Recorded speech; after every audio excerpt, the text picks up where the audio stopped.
Hello, hello. Welcome to How I Teach with the Language Arts Lady. I am Donna Reish. I'm excited to bring you another episode of How I Teach and teach you how I teach some things in the areas of ELA, English Language Arts. Actually, I teach grades 2 through 12. In the language arts areas. So, and I create content material and have written over 50,000 pages of curriculum for 2nd through 12th grade students. And so I am using this broadcast as a platform to teach other people how to teach using my approaches. So I'm going to just remind you, first of all, that you have 2 ways to consume this content. You can watch the video, and within the video, there's a PowerPoint presentation, and you can follow along with that. You can also listen on one of your favorite podcasts, one of your favorite podcast providers. And if you do that, or even if you watch, but you can go ahead and snag your, let me bring it up here, teacher's notebook. You can grab your teacher's notebook. And so whether you are watching and you're seeing the PowerPoint presentation, or you are listening, or later on you're printing your teacher's notebook, they are identical, except the PowerPoint presentation has half sheets. And the teacher's notebook is a complete teacher's notebook, 8.5 by 11, for teachers and parents and tutors to use with their students. So you can actually learn how to teach this material, and then you can use the worksheets and the sheets that are provided in this free teacher's notebook. Every episode of How I Teach has a free teacher's notebook that you can see if you're watching it live right here on your screen. So without further ado, I'm going to open up my PowerPoint and begin teaching how I teach beginning paragraph writing with a paragraph house. So this is our 7th episode, and had a little delay there, had some trouble just getting it all together, just getting all the pieces to work well and to go up on video and to go up on audio and so forth. But we are in good shape now. So you should be able to count on receiving one every week in your inbox if you're subscribed at languageartsladyblog.com. And that is also how you get your free teacher's notebook. But the first 6 episodes have been fun, and I've been excited to bring you all kinds of levels. So we had the 3 favorite essay, which works from 2nd grade all the way up through high school, a predator and prey story, and how to teach story writing in the very, very short story. That was episode 2. Episode 3, beginning sentence by sentence writing with advanced writing boxes. And that's just a lot of fun for grades 2 through even up to 6th grade. Students really enjoy that. And I think even 7th and 8th graders, if you don't have too young of content, can glean from that. And then I did a beginning research report on animals of the jungle. And that was really exciting. Just a lot of good tips for you in teaching that beginning research writing. And then I had an episode on sentence by sentence outline from a given source, in which we give the student the source and how to go about teaching that. And finally, last time, episode 6 was Twice Told Tales, how to teach story writing from a spin-off of an original story. So much good stuff. So many great projects that I use with my 150 to 60 writing students every year in all of my locations, as well as now getting my online teaching together too. So just so many great projects that we teach from.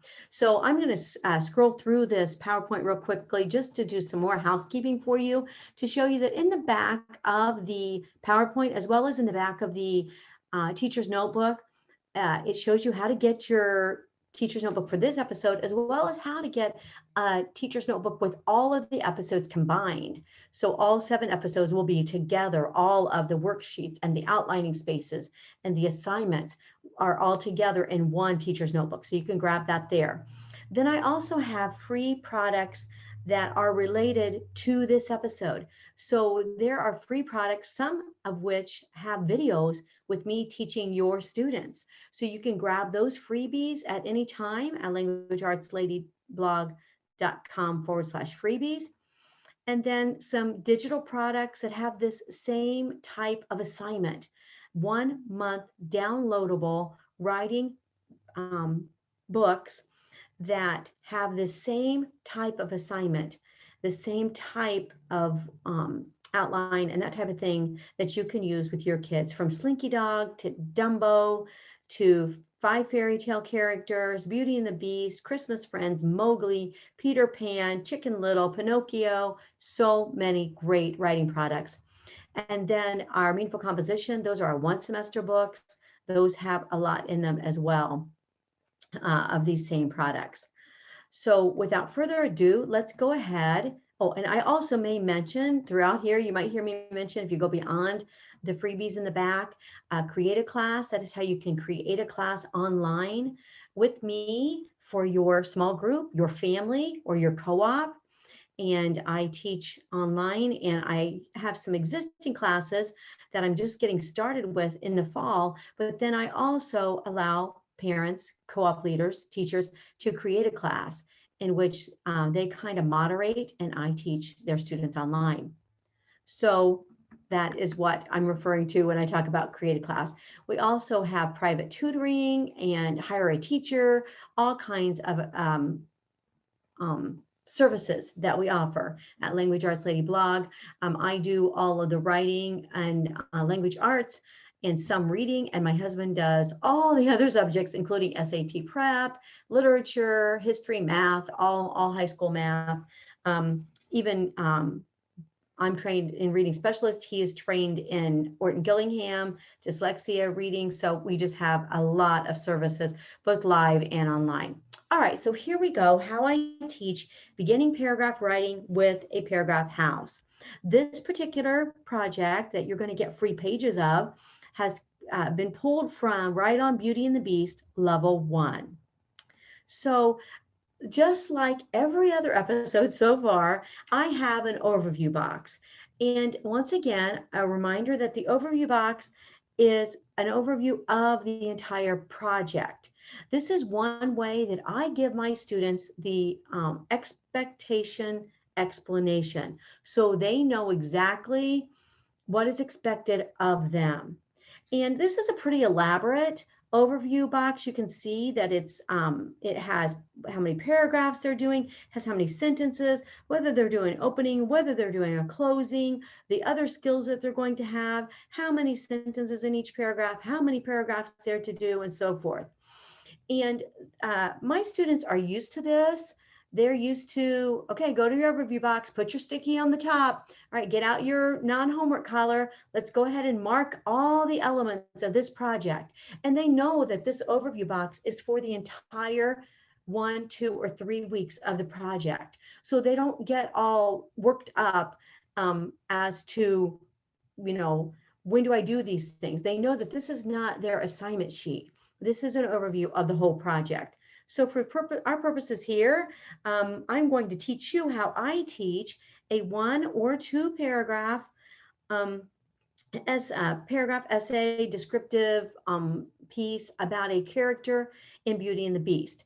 Now, you do not have to use Beauty and the Beast. You will see once you get these delightful paragraph houses that you can use anything you want for the paragraph house. As a matter of fact, throughout my books, I have paragraph houses on elephants. I have paragraph houses on farm equipment. I have paragraph houses on animals of the jungle. I have paragraph houses on their favorite food. I have paragraph houses on their favorite book, their favorite character from a book. Just so many cool ways to use a paragraph house with our youngest writers. So Roman numeral 2 tells them that basic students will write 1 paragraph and extension students will write 2, about 2 different characters. And so this is just easy for them to see, well, I'm a basic student, so I'm just going to do 1. I'm an extension student, so I'm going to do 2. And then how many sentences they have to have in each paragraph. And then I'm going back and forth here, but in the overview box, you see Roman numeral 4 opening paragraph, that they do not write a separate opening paragraph. They do not write a separate closing paragraph. So this is very, very elementary, very beginning, second, third. Some, fourth graders who haven't written much can also use this. I have some fifth graders who use it as well, if they have not written 2 paragraphs before, for example, or have not had a lot of experience in writing 2 paragraphs. I have mentioned before that I don't have any expectations of students to do something in a writing project that they have not been taught. So they have to have had instruction in what they're being asked to do. So this write on additional skills, Roman numeral 6 in the overview page, shows that they're going to do the paragraph house outlining technique. They're going to learn how to do opening and closing sentences. They're going to learn how to write with adverbs, how to find 5 parts of a sentence, caves, and then they will have the option of doing the checklist challenge. Still coming on to you one of these days here with my checklist challenge, how I teach. However, there is a free video on the checklist challenge with a complete checklist challenge that your students can use, and I can teach your students for you if you'd like there in that free video, languageartslady blog.com/freebies. All right, so then we are going to write a descriptive paragraph about a character from the Beast Castle. And again, this can be anything. It can be anything that you want your kids to describe. And so in this case, they're going to describe the character's appearance. Now, I mentioned this before too. Every project that I have in Meaningful Composition, Write for a Month, Write On, and all of my Teachers Pay Teachers writing books and writing downloadable lessons, every one of them has a sample. And this probably lights a fire under my students more than anything else that has to do with writing. And that is, they see an example and they say to themselves, I can do that. That's so cool. I'm going to do this, or I'm going to write about this, or I'm going to write about that. So much excitement stems from a sample. And I really feel like we want to give students every tool that we can possibly give them to succeed. And a sample is one of those really important tools. Now, in this case, they also have a sample descriptive paragraph house outline. And again, get your teacher's notebook page if you aren't able to watch, but if you're listening, get your teacher's notebook page, and all of this is in there for you. So the first couple of assignments is to choose their character, and they're going to write about their physical traits. So, they want to be sure that they've either seen it before in video or a picture or something. And then they're going to read the sample paragraph house outline. They're going to read the sample paragraph, descriptive paragraph, and then they're going to fill in their own house. So we're talking about physical characteristics. So we're telling them that we want them to include as many senses as they possibly can. So see what the character looks like, size, color, marks, feel, scaly, soft, bristle-like, furry, smooth, human, plastic, metal. Hear sounds a character makes, either with his voice or with his movements. Smell, cleanliness, strange odors, musty, tea smells, and so forth. So I'm going to take you right over to the samples in your teacher's notebook, if you're following along there. And we start out with filling in the body of the house, filling in the main floors of the house, not the basement nor the attic, or the second story. I guess in this case we call it an attic. So, and the reason for that is because I teach my students to always write the body of their paper first. And I tell them that they cannot possibly adequately and enticingly introduce their paper if they have not written it. And so for and this is kind of, you'll hear teachers go back and forth on this. You start with the opening paragraph so your student knows what they're doing. And then others say, no, you don't start with the opening paragraph. This is my school of thought. You don't start with the opening paragraph. You start with the body, so that when the student writes the opening paragraph, he knows how to entice his reader to read. And so the way that I have the workaround for the whole, well, your student won't know what's going to be in his paper if he hasn't written the opening paragraph first, or the opening sentence in this case. And the way that I get around that is that they always have a thesis first. So my students never have any questions as to what they're putting in the body of their paper. And so that's one of the one of the reasons that people give for doing the opening sentence or the opening paragraph first is so your students know what they're writing. Well, the way I teach writing is that they always write their thesis statement, and then they outline the body based on what they said in their thesis statement that they're going to put in their paper. So there never is a question as to what they're going to put in. The thesis statement tells them what to look for. The outline tells them what they are going to put into their paper, and then they write it, and then they do the opening.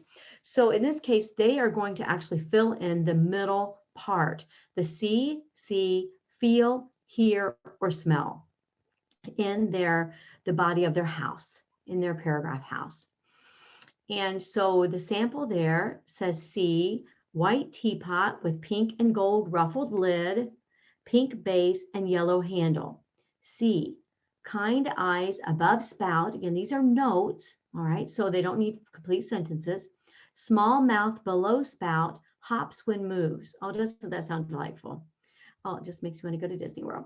All right, feel, smooth, round sides, warm when filled with tea. And then hear or smell, makes drinking sound when hops, smells like tea when filled. All right, and you can see in the chimney there that this is about Mrs. Potts. And so these are the notes that the student is going to use to write from. And it is so easy for students to just sit down and start writing their sentences when they have notes and they know exactly where they're heading. So we're going to come back to that opening and closing later. But here is the completed paragraph, and this is with the opening and closing in it. But I'm going to come back to the opening and closing and explain how I teach that in a little bit. So here's a sample descriptive paragraph from that Mrs. Potts paragraph house outline. One of my favorite characters in Beauty and the Beast is Mrs. Potts. She is a white teapot with a pink and gold lid, a pink base, and a yellow handle. She has kind eyes above her spout and a small mouth below it. Mrs. Potts has smooth, round sides that become warm when she is filled with steaming tea. She makes a clinking sound when she gleefully hops on her base to move. She smells deliciously like tea when she is full. Indeed, Mrs. Potts is my favorite character in Beauty and the Beast. So you can see right off the bat that if you have an empty paragraph house, you literally can have your student write about anything. And I'm happy to give you my paragraph house empty today for you to use with your students. So here it is. This is a basic. And so it's see, feel, hear, or smell in the main levels of the house. And this is basic means that the student is going to write one paragraph. And then there is also an extension for the second favorite character. So there is another paragraph house outline for your students who will be doing 2 paragraphs. All right. Once your students fill in the paragraph house, I'm going to move on over to opening and closing. Okay, this is lesson D. I'm going to come back to the adverbs and the K's. Capital all makes sense, verb and March subject. Just going to flip on over to lesson D, right on opening and closing sentences. It says, now that your descriptive paragraph house is filled in for the body of your essay, you will add opening sentence notes to the foundation of your house. Follow these steps. Look at the sample paragraph house outlines. Foundation. Read through the rest of your notes and think of a clever opening sentence you could use, such as, and again, I love to give possibilities. I love to give examples of what they could write about if they're at a loss for what they can write about, especially in longer papers. And even like in the checklist challenge, you'll see when I do that checklist challenge lesson, or when you go get your free checklist challenge book and video, you will see how I have sample sample titles that students can choose from. It just really gets their wheels turning. All right, so rhyme. I'm a little teapot, short and stout. Here is my handle. Here is my spout. And I will guide the students in how to take that little rhyme and put it in their sentence and then go right into Mrs. Potts. Riddle, what whistles but has no mouth? Declare is your favorite. One of my favorite characters in Beauty and the Beast is Mrs. Potts. And then something else, any other options. So then they are told to write their opening sentence notes on the foundation. So the foundation is that bottom of the house. It says opening sentence later in the very bottom. It's the foundation. We're going to work from the bottom up when we build a home. So favorite character, Arrow, Beauty and the Beast equals Mrs. Potts. But then they're going to be instructed to do a similar thing with the closing sentence. And I'm still going back to lesson D. Follow these steps to outline a sentence for your closing sentence. Look at your sample paragraph house outlines roof. Read through the notes in your paragraph house about your character. Think of an interesting closing sentence, such as a poem, a quote, a word picture, a fact, a statement, or restate the opening and write your notes in the second story or your attic of your paragraph house. So going back to the sample again, closing sentence later in the attic up there, Mrs. Potts' favorite character in Beauty and Beast. So that is going to be a summary.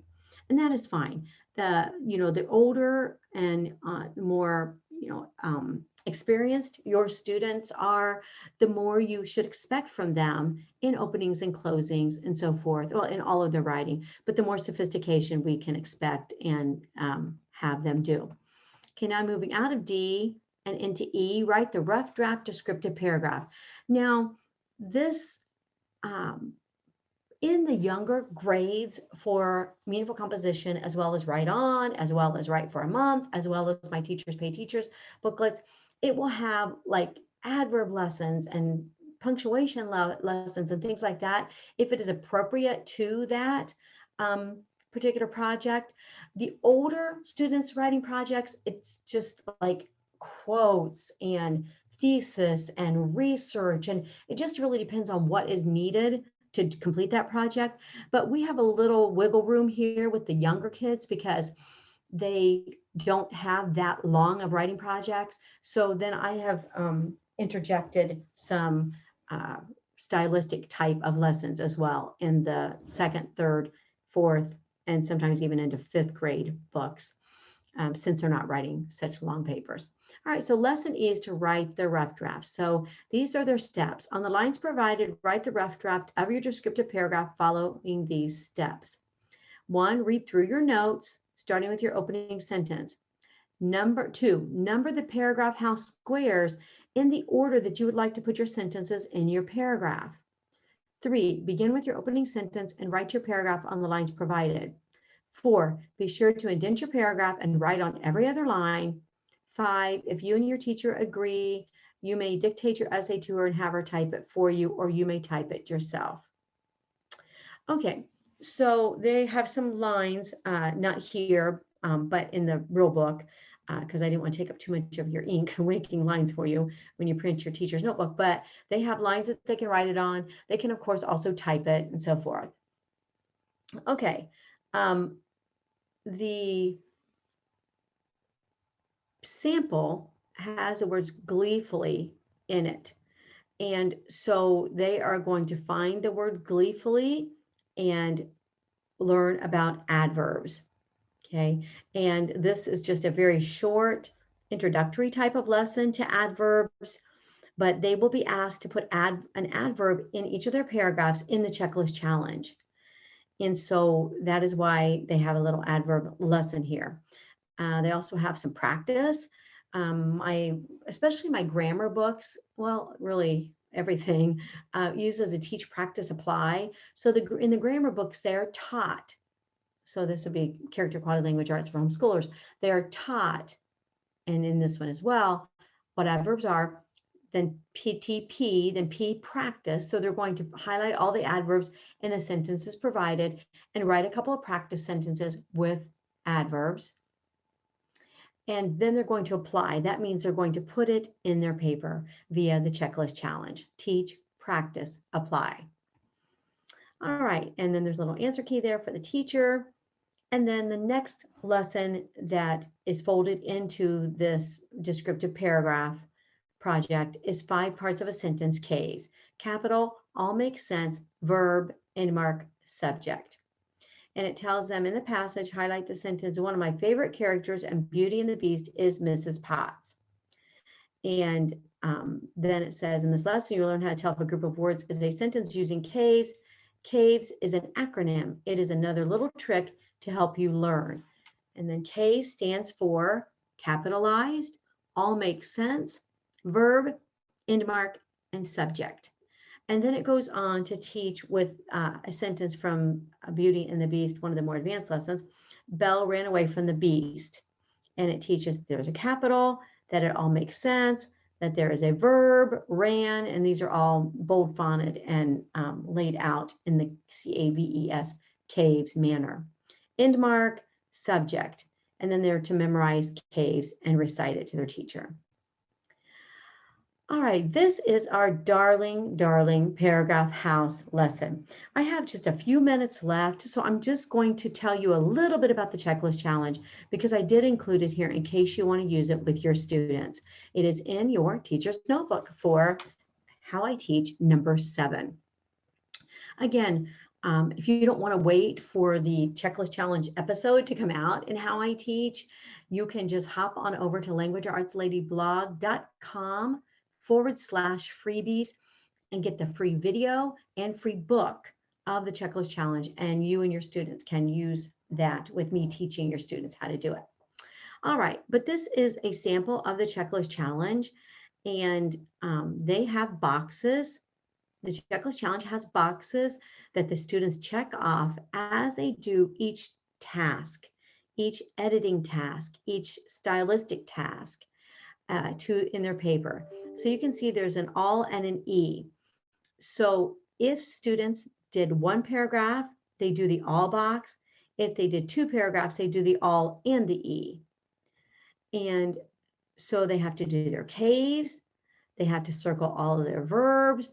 And underneath each task is an explanation of it. So it doesn't just say circle each verb. It says circle each verb with a light colored highlighter. This will make it easier to change your verbs and to add adverbs, ly words and others, as further directed. Code the CC boxes in the same way that you coded your located verbs. If you watch the video or you catch a future hit episode where I teach the checklist challenge, they are taught that if they circle their verbs in orange, they circle their boxes in orange here so that they match. And this is so that the grader can find all of their revisions, because I have 50 to 60 student papers each week, and they go out to an editor first of all and a grader to grade everything and make sure they've done everything. And then they come to me already edited, and then I can check them from there. Because it is a lot every week, especially with some of the older kids, and they're really long papers. So, but they're going to code it. But even underneath that, it says be sure to circle all the following verbs: actions, being, helping, linking, infinitives. It tells them what they are. It has a little key. So they're never at a loss, just like circle your verbs, okay? The checklist challenge, make some assumptions, because you have to, as a curriculum author, make assumptions of what students have already been introduced to. So yes, we assume that they know what a verb is, but we also have information under each task. So change one of your boring verbs, and then there are some suggestions underneath that. Add an adverb to each paragraph, and there are some suggestions, as well as a key that tells what an adverb is. Add a descriptive adjective. Get rid of banned words, put a title at the top with some title samples there, something catchy, something bold, a song title or song line. So much fun here, guys, so much fun. A more advanced or distinct word, and then that is the end of their checklist challenge, and they grade it or edit it with their teacher. So that's just a little explanation of how you can use this checklist challenge with your kids. You can also print off this checklist challenge out of your teacher's notebook and use it repeatedly, as well as the free checklist challenge book. The free checklist challenge booklet has a much longer checklist challenge that you can print off and use repeatedly with your older kids as well. So lots of good stuff out there for you to be able to start using my materials and my methods right away. All right, so without further ado, I'm going to take you to the back matter. If you're watching the video, you can see that I am in the Learn More, Get More Freebies page. If you are listening, you can go to your teacher's notebook to the freebie page.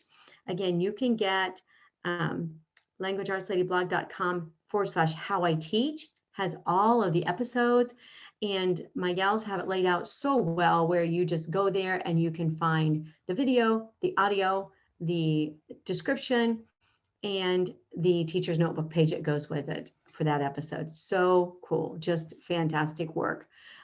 They're so organized like that for me. When I tell them how I like something laid out for organizational purposes, they add their beauty to it and they just get it all organized. It's so nice. All right, and then you can get all of the teacher's notebook downloadable sheets in one PDF also. That's how you do that. There are those free products that I was telling you about, Beauty and the Beast Level 1, how to complete the checklist challenge. There, that one is, and some free meaningful composition samples. We have 2 weeks of all 22 meaningful composition books, samples, full weeks, not just bits and pieces of lessons that you can use anytime for your kids too. All right, and then here are some that you can purchase. These are available at languageartsladystore.com. They're also this is now March 2021. They are being added over the next 4 months to my Teachers Pay Teacher Store, Language Arts Lady. So you can get them there as well. And all different paragraph house, about one toy, elephant attribute lesson, 5 fairy tale characters to choose from, paragraph house of characters in the castle, Q&A outline about Beauty and the Beast, snowman Q&A, snowman, Christmas decoration Q&A, Animals in the Jungle paragraph house, question and answer for ships, Chicken Little, Pinocchio, so much fun. And then those are the meaningful composition books that have these types of lessons in them as well.